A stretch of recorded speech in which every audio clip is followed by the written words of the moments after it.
Saudi Arabia is getting ready to change its story about the disappearance of a Washington Post columnist in Turkey under pressure from the United States and other countries.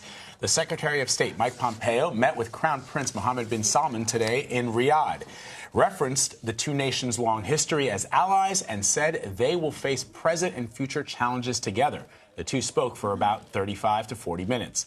The United States top diplomat also met with King Salman, telling him he is concerned about Khashoggi while thanking him for the kingdom's commitment to a thorough investigation. Sources tell CBS News the Saudis are now willing to say Jamal Khashoggi died during his interrogation inside their consulate in Istanbul. President Trump, who sent Pompeo to Saudi Arabia yesterday after speaking to the king, suggested rogue killers might be responsible. Holly Williams is in Istanbul outside the Saudi consulate where Khashoggi was last seen. Sources tell CBS News that Saudi leaders are preparing to admit to the accidental killing of Jamal Khashoggi, despite denying that they had harmed him or even knew of his whereabouts after his disappearance. Secretary of State Pompeo is in Saudi Arabia looking for answers to the mysterious disappearance of Saudi journalist Jamal Khashoggi.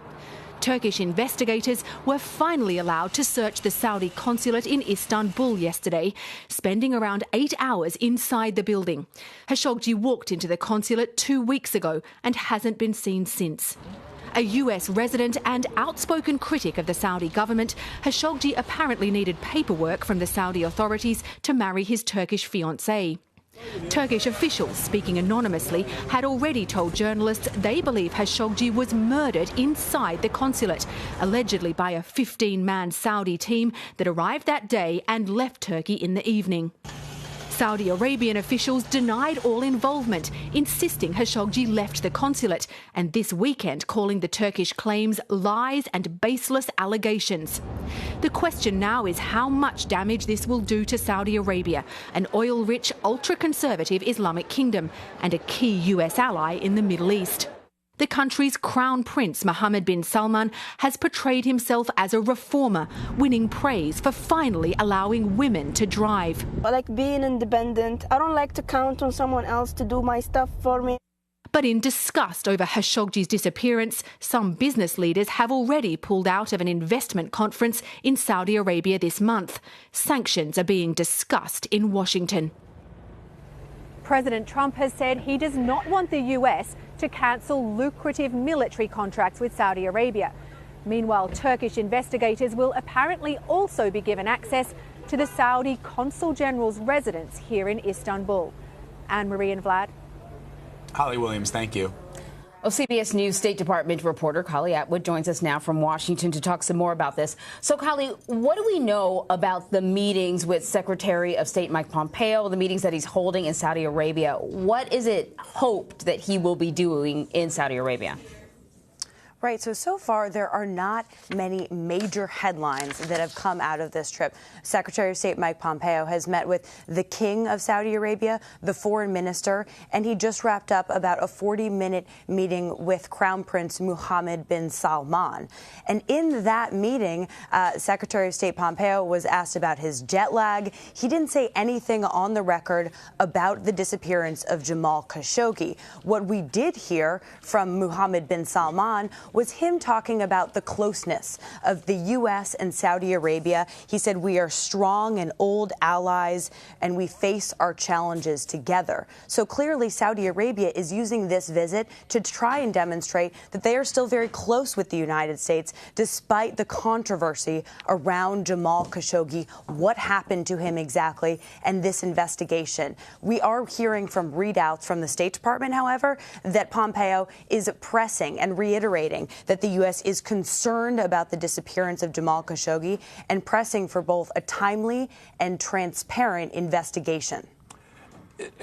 Okay, be that as it may, Kylie, you have reported that the Saudi leadership is ready to admit wrongdoing, and we're using that word lightly, wrongdoing. The president of the United States said to members of the media earlier this week that the King of Saudi Arabia vehemently denies the allegations that Jamal Khashoggi was murdered inside that consulate in Turkey. The president also saying that it may have been rogue elements.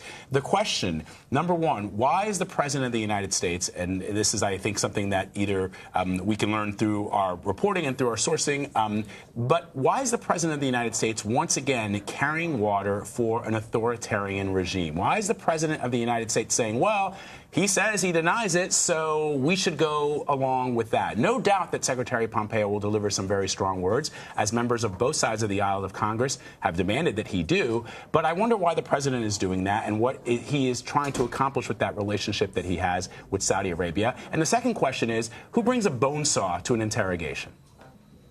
I think the second part of your question there, who actually carried out this interrogation mission, is very important, because that will reveal what the interrogation actually sought to achieve and why they felt that they were able to and required to interrogate Jamal Khashoggi in the first place. Now, let's roll it back for a second here. As you said, our reporting has told us that Saudi leadership is preparing to admit wrongdoing, to essentially say that, yes, we had a team that was going to interrogate this journalist, but we didn't want to kill him. And that is at the fault of those who carried out the mission. But President Trump has said, just this week that it could have been rogue killers who actually killed Jamal Khashoggi. Saudi sources tell me that it would be very hard for Saudi leadership to hang this on rogue elements in the kingdom, because there just aren't that many rogue elements in the Saudi kingdom.